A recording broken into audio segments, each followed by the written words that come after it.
Hi everyone, I'm Aneiya. As a freshman at Saratoga High School, I often look up to my teachers for advice, cherishing their valuable guidance as I navigate the journey of high school. A piece of advice I remember most vividly came from my English teacher, Mr. Rector. Mr. Rector employs the technique of sharing anecdotes from his life to keep us engaged, effectively immersing us in the material of which we are learning. As a former student of Saratoga, he shared something with the class that has resonated with me since that day. He said something along the lines of, "It hurts me as a teacher to see students sitting alone, scrolling on their phones. It never used to be like that." As Mr. Rector went on to describe his high school days, I began reflecting upon our current reality, realizing how many students spend the entirety of their free time on social media, instead of with each other. Now, I don't need to convince you that social media has become an integral part of our lives as teenagers. We see it everywhere, from workplaces to schools to even our dining tables. Mr. Rector's observation paints a vivid picture of the increasing prevalence of social media's effects in every facet of our lives. It's not just a casual observation, it's a symptom of a much larger problem. So here's what I'd like to talk about today. Social media has had a significant negative impact on teenage behavior. While social media does present opportunities for learning and connection, it has presented a myriad of challenges that demand immediate attention if we continue to rely on it so heavily.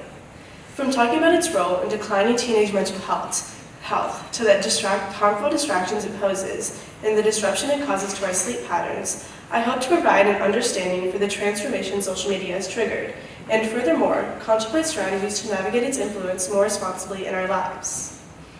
The constant exposure to curated content on social media sets a stage for unhealthy self-comparison. For teenagers, this oftentimes means unrealistic beauty standards. This relentless cycle of comparison facilitated by social media not only breeds serious problems such as anxiety and low self-esteem, but contributes to the alarming surge in teenage depression since social media's integration into our society. A recent study by Springer Link adds that social media is one of the biggest contributors to girls' body image concerns, and in turn causes their depressive symptoms and disordered eating. As someone who occasionally uses social media, it's become routine for me to scroll on social media while trying to relax, and I've noticed an increase in this type of media, leading me to comparison. Simply reminding myself of the unrealistic standards these models are held to, which are constantly changing, has become helpful in avoiding self-comparison. The issue most familiar to me is social media's role as a constant distraction. When academic and social expectations are too high to manage, I often turn to social media as a coping mechanism. Sometimes, after a long time working, I sit down to take a quick break by scrolling, convinced that I'll get back on track in 5 to 10 minutes. But before I know it, I've spent hours mindlessly scrolling on my phone, wasting valuable time. It's interesting how a quick break can turn into such a long distraction. By offering immediate gratification and an escape from reality, social media becomes a way to avoid overwhelming amounts of work.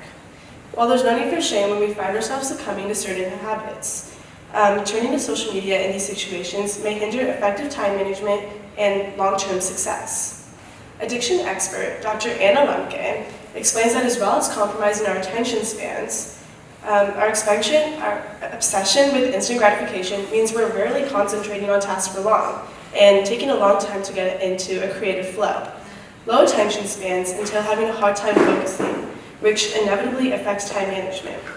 When the demand on students become overwhelming, effective time management is essential, ensuring that we set realistic workloads that are manageable physically and mentally. As a student-athlete managing a demanding workload, I speak from first-hand experience when I say that managing this lifestyle is a challenge. Balancing academic responsibilities with nightly club practices and various commitments can make even the simplest tasks seem like monumental feats. Despite my status as a freshman, evenings oftentimes become a whirlwind of activity, leaving me exhausted and sleep-deprived. This brings me to another crucial aspect of our lives, sleep and its undeniable impact on our health. According to a study by Johns Hopkins Medicine, teenagers should be getting anywhere from 9 to 10 hours of sleep per night due to cognitive maturation and development. Prolonged exposure to social media, especially in the hours leading up to sleep, disrupts our natural sleep patterns. Disrupting your sleep patterns can lead to fatigue and irritability.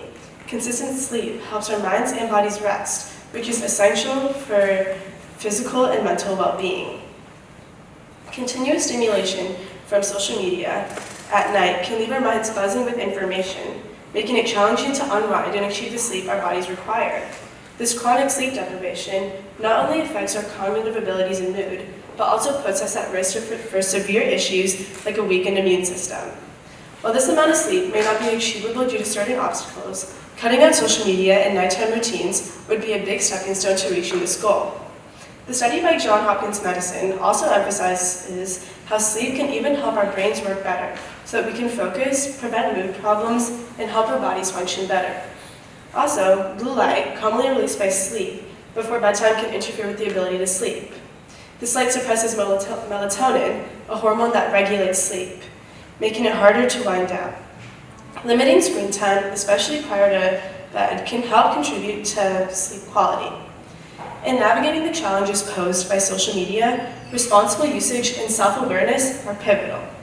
Evaluating the authenticity of content without a skewed view can lead us away from unhealthy comparison. Creating a supportive environment that isn't highly reliant upon social media helps address the emotional toll of social media and foster empathy. I've experienced that self-set time limits are great for balancing an online presence with academic responsibilities. Not only are these limits great for time management, but can help to counteract the isolating effects of social media. Another way to get out of the endless scrolling bubble is going outside. Engaging in various activities like starting a new book, or participating in physical activities are just a few options among many. In the whirlwind of this digital age, maintaining both mental and physical health is a daunting challenge. Fighting the impact of social media on teenage behavior, issues of self-comparison, distraction, and disrupted sleep patterns requires a collective effort to navigate this issue responsibly. Progress on this path requires a commitment to cultivating willpower and resilience. By acknowledging the significance of face-to-face interaction, setting boundaries on digital exposure, and prioritizing self-care, we can forge a road to a healthier relationship with social media. Thanks for listening.